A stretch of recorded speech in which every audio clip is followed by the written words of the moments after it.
entertainmentbuddha.com.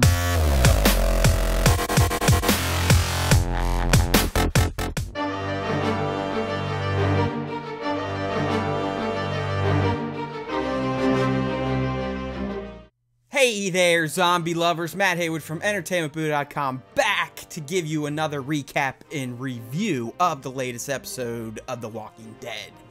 Alright, so that bad boy aired last night. The episode was called Try.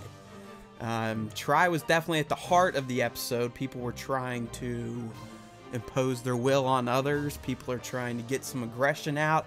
And people are trying to make out in a tree.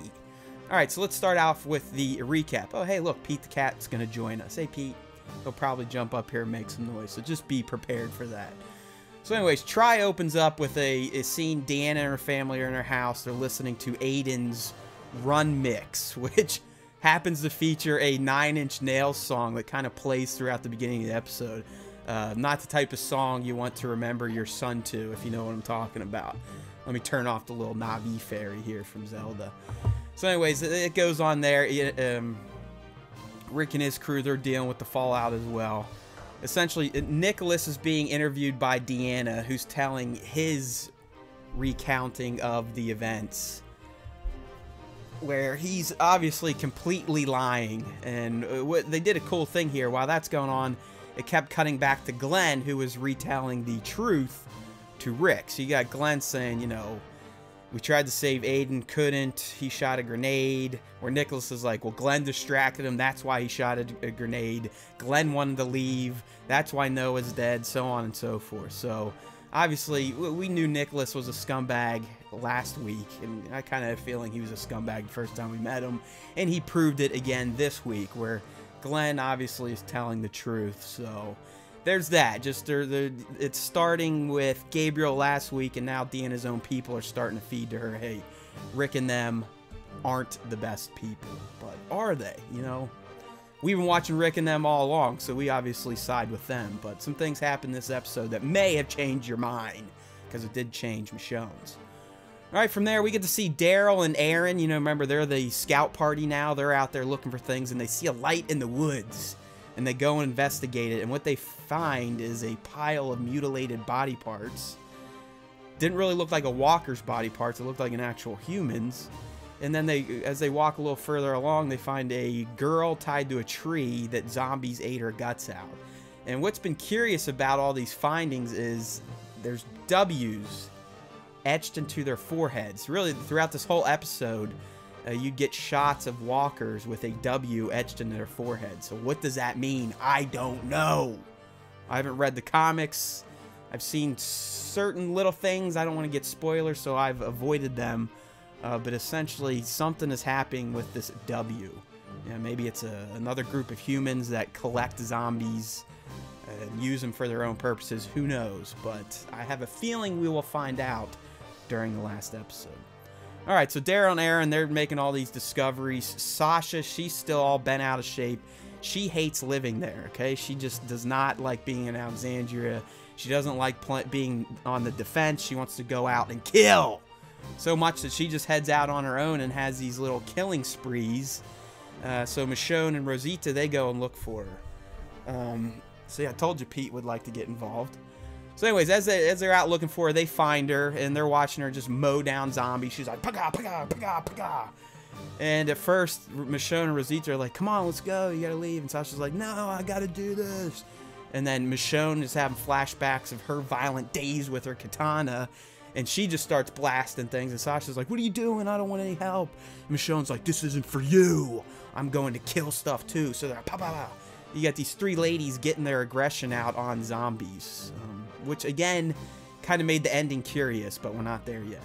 Alright, so back at the camp, you know, Rick, he's talking with Deanna like, hey, Pete's a scumbag. We need to seclude him, kick him out, something. And if he doesn't do it, we're going to kill him. And Deanna's like, no, we're not, Rick. That's not how we roll in Alexandria. You know, so Rick's like, whatever, in the back of his head, you can tell he's like, whatever, I'm gonna... We've known all along that Rick kind of had plans to take this place over and impose his will and his group's will on the others, because he does not believe they can protect themselves. Alright, so what ends up happening is Rick is sold on the idea of getting rid of Pete. So much so that Pete comes by one night, Rick's outside looking at this balloon boat, and he's like, hey man, what's up? You wanna be buddies? And Rick looks at him real maniacal-like, and he's like, dude, just move on. You don't even want to step right now. All right, Rick then goes and confronts Jesse, who at first is like, listen, dude, get away. I'm kind of scared of you. I don't need your help. He persists by saying, listen, Sam came and asked for a gun to protect you. And that was the thing she needed to kind of change her mindset about the abuse of Pete. So she's like, yes, Rick, I'll let you help me. So sure enough, on cue, Pete shows up and he's like, hey, Rick, what's going on? What are you guys doing here? What's going on? What's going on? What's up? What's up? You getting with my wife? What? One thing leads to another, and boom, boom, bang! They go into a Royal Rumble, throw each other through the windows. They're out in the streets beating the crap out of each other. You've got Rick's group, you've got Alexandria's group circled around watching like an old playground fight in elementary school. In the end, it gets broken up. All right, but Rick just goes insane. He's got this blood all over his face. It was a perfect scene. Loved it. Loved the way the guy, Andrew, I believe is his name, acted it out. So Rick's like, he finally pulls out the gun that they stole, and he's like, listen, what are you going to do? You're going to kick me out? I don't think so. I'm taking this bitch over. All right? You guys don't know how to live. This place is not special. It's just like outside the walls. You have to fight or you will die. So he's yelling, and just when you think that Rick's going to take over all of Alexandria, because everyone's just standing around going like, what the hell's going on? Out of nowhere, Michonne comes in and gun butts the back of his head and knocks him out. Episode over. His own group turned on him. They think he's going nuts. Carl tried to peel him off before that, but, you know, Rick kind of fended him away. I was kind of surprised that his own group turned on him. You know, what are they doing? Especially Michonne, who obviously out in the woods had this epiphany like, this place is making us soft. We need to be tough, violent, get ready to kill at any moment. But then she screws it up. So I really thought Rick was going to take things over, but that's not to be quite yet. Maybe in the last episode of the season. All right, so review-wise, the episode, it was kind of slow. It really, I didn't like it. I didn't like the pacing. I didn't really care for the story. I kind of saw where it was funneling. But what made the episode, what kind of salvaged it, was the ending. The fight between Rick and Pete was great, but not as good as Pete's kind of, or Rick's speech at the end, where he basically said, I'm freaking nutty. I'm willing to do nutty stuff. I'm willing to kill to keep people safe. And you guys are living in La La Land. So, overall, good episode, not great. I'm going to go with, let's do a 75 out of 100 Buddhas, all right? So that's Matt Haywood. Well, that's not Matt Haywood. I'm Matt Haywood, but that's me bringing you the latest recap and review of The Walking Dead. Try. Remember, entertainmentbuddha.com on a daily basis, because we make you a better geek one post at a time. Brains! entertainmentbuddha.com